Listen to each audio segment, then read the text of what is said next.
Welcome back to OmicsLogic, where we simplify bioinformatics and help make omics data analysis logical. In this short video, we will discuss genomics. What is genomic data?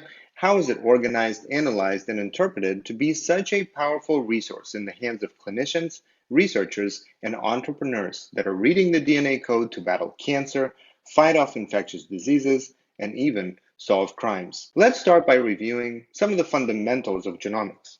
Genomics is all about DNA. So, what is DNA code? What do we already know about it? And what kind of answers can we find in this kind of code? How can we analyze huge sequences of nucleotides stored in the DNA, and how do we make sense of them? If you're interested to learn more, we recommend using the word genomics on this portal as you search for lessons, practical tutorials, and project examples. As a result, you will be able to learn the theories behind genomics and practice analyzing genomic data on your own.